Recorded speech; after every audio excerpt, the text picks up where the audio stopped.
M Vincent MLA കൂടി ചേരുന്നുണ്ട്.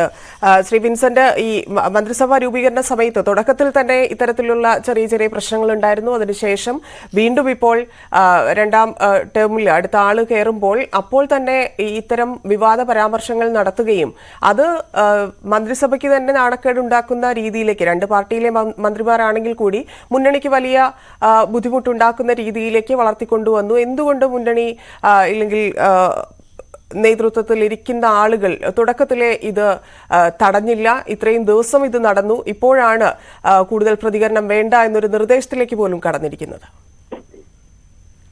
അതായത് ഈ രണ്ടു മന്ത്രിമാർ ഇടതുമുന്നണിയിലെ മുൻ കരാർ പ്രകാരം മാറിയത് UDF-ലാണെങ്കിൽ വലിയ ബഹളമുണ്ടായി മാത്രം നടക്കുന്ന കാര്യം യാതൊരു ബഹളവുമില്ലാതെ വളരെ അച്ചടക്കത്തോടുകൂടി ഞങ്ങൾ നടത്തി എന്ന് അഭിമാനത്തോടുകൂടി പറഞ്ഞത് 2 ദിവസത്തിനകത്ത് അസ്ഥാനത്തായ ഒരു കാഴ്ചയാണ് മുൻ മന്ത്രിയുടെയും പ്രതികരണങ്ങളിലൂടെ നമുക്ക് കാണാൻ കഴിയുന്നത്.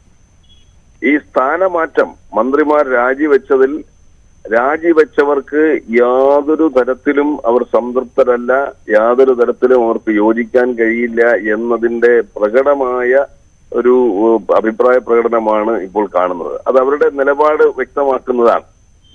സാധാരണഗതിയിൽ UDF-ലാണെങ്കിൽ ഒരുപാട് പ്രശ്നങ്ങൾ ഉണ്ടാകും എന്നെല്ലാം പറഞ്ഞത് ഇപ്പോ രാജിവെച്ചു, എന്നാൽ രാജി പൂർണ്ണ സംതൃപ്തിയോടുകൂടിയോ ഇടതുമുന്നണിയുടെ തീരുമാനം പൂർണ്ണ മനസ്സാലെ അംഗീകരിച്ചത് അതുകൊണ്ടാണ് എന്ന് പോലും പറയാൻ കഴിയാത്ത നിലയിലാണ് ഇവരുടെ ഈ അഭിപ്രായ പ്രകടനങ്ങൾ നമുക്ക് കാണാൻ കഴിയുന്നത്. കൊട്ടിഘോഷിക്കപ്പെട്ട അച്ചടക്കം ഇല്ല എന്ന് വ്യക്തമാക്കുകയാണ്.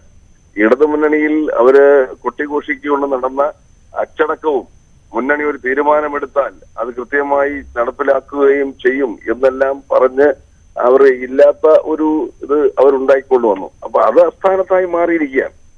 അപ്പോ കടുത്ത അതൃപ്തിയാണ് ശ്രീ ആന്റണി രാജുവിന് അദ്ദേഹത്തെ മാറ്റിയതിലുള്ളത് എന്ന് കാണാൻ കഴിയും.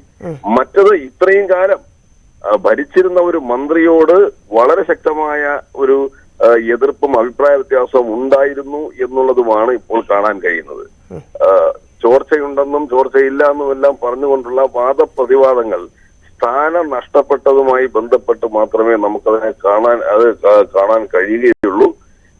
അതുകൊണ്ട് തന്നെ ഇപ്പോൾ ഇവർ ഈ തർക്കങ്ങൾ ഉന്നയിച്ചു പോവുകയല്ല, യഥാർത്ഥത്തിൽ KSRTCയുടെ യഥാർത്ഥ പ്രശ്നങ്ങളിലേക്ക് ചെന്ന് അത് പരിഹരിക്കാനാണ് യഥാർത്ഥത്തിൽ ഈ ഗവൺമെന്റും അതുപോലെ തന്നെ മന്ത്രിമാരും മുന്നണി നേതൃത്വവും തയ്യാറാകേണ്ടത്.